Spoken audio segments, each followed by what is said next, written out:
Greetings. I'd like to share with you the different required knots that we're working with for our knot tying contest. So I'm going to go through each of them in turn, and you can use this video to practice your knot tying. So the first one is the square knot. To do the square knot, which is simply a knot that ties two ends of a rope together, we start by taking right over left, and then we take left over right. Bring together, and you should have a similar knot to this. Alright?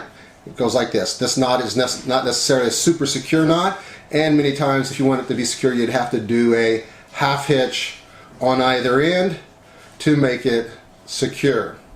And that would be the square knot, the first knot that we teach everybody in scouting. Next knot that I'd like to cover would be the half hitch knot. Half hitch knot is used to tie to a spar of some sorts or to a tent post.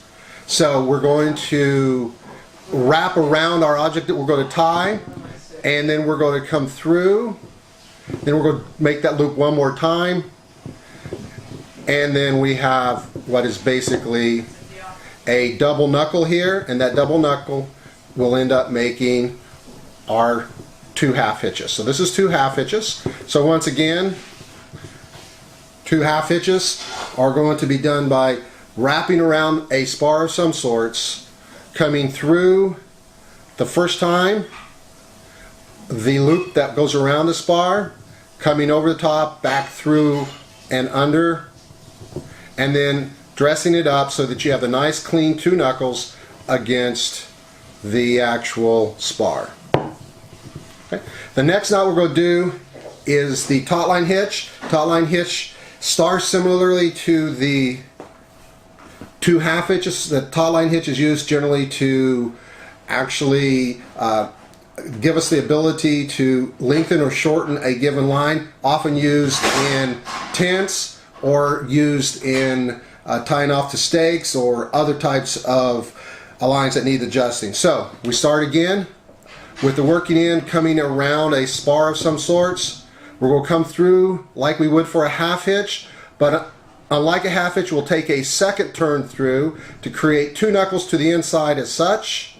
Then we're going to come around and finish with the traditional half hitch to the outside. At that point in time, you tighten up by pulling and dressing a knot. From here, the actual length of rope can be lengthened, but when pulled, it will maintain a nice tension on it. And then when tension is relieved, the length can be lengthened or shortened. Okay.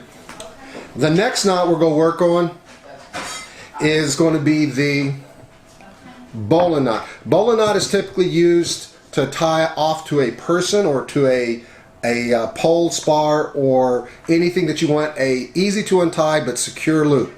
It is a rescue knot. Typically you would place the bowline loop around a victim and then haul them to safety. We start with the working end of the rope. The other end is the standing end. We take a right over left to create the loop. Then we use the working end coming out of the loop or out of the hole. That's a rabbit comes out of the hole, goes around the standing line and back in through the hole, and you'll have this image for that. Now, if we're going to put that around something such as the spar, again we would start with our overhand, that's right coming over left if you're right-handed. We'd work around the object we're going to put the actual loop around, come out of the hole, around the spar, which is the standing line, back through the hole, and again you'll have this loop. Okay, and that would be your bowline. Okay, the next knot we're going to work on is called a trucker's hitch. Trucker's hitch is used to create dynamic tension in a line. Usually we use this for tying up tarps or cinching down load cargoes. Very useful. It's not in the Boy Scout handbook, but it is a knot that we'll use a great deal, particularly when we go to Philmont or places where we're tying off bear bags or we're putting up rain tarps or those sort of things. So to do this, you have one end secured against another object, usually another tree or spar, and you want to tighten down the other end. So the way we'll do this is we'll simply take the working end that's going to go around the tree we're going to tie off to, or the spar, and we're simply going to go underneath either way and come back through to create a small loop.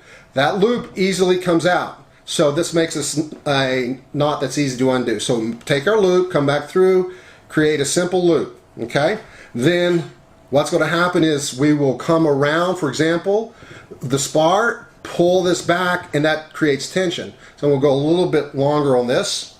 So we'll come down a little bit more, come back through, create a small slip loop in the end. As such, we're going to come around, run back through. So we would pull this till we had tension, then we would bite here and simply make another loop that we can pull out right here and pull that tight. Okay? Now this would all be under tension, so it makes it a little easier. So that sits right here under tension. To untie it, we simply pull this, and that comes undone. Pull that, and you're done. You got a free rope. That would be the taut line hitch. The last knot we'd like to teach you is going to be the knot that is used as a start for diagonal lashings or for pulling like logs and whatnot. Is called the timber hitch. So for the timber hitch, we start around the object we're going to secure the rope to, okay, and this will be cinched down onto the object. We simply go come underneath the object here, but instead of going around this forward end like we did for a taut line hitch, we're simply going to come back around multiple times the other side. So, you know, generally 3 to 6 times will do, so you'll end up with something that looks like that, and all you have to do is pull this down until this makes tight. The idea is the multiple turns will actually lock down and you can pull a log with it. But this also makes the start for a diagonal lashing, in which case you would have another lashing across and you would make different turns, fraps and wraps. All right, the last knot that we're going to go over today is the sheep bend.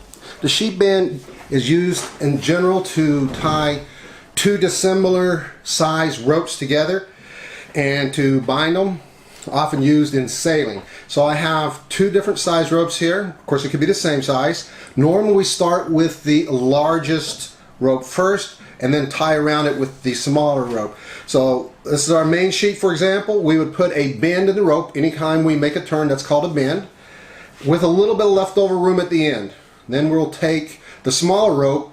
It will come through the bend we just made, wrap around the bend, but rather than coming back through and coming out, we're simply going to go underneath the first bend as such, and then we dress that up. Now that is not perfectly secure, but it will hold the 2 knots together. If we want it more secure, we simply put a half hitch in the end.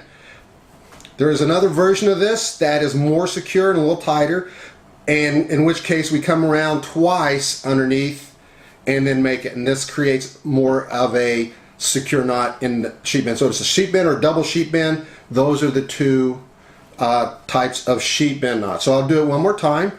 Larger rope, create a bend in the rope as such. Take the smaller rope, come through, around the bend, and then back underneath the original rope coming through as such. Make it up nice and tight, and that'll hold the 2 ropes together. Oh great, I hope those knots helped you guys out and that everybody gets their knots done correctly, and when we test coming up that you'll all win a nice fire starter.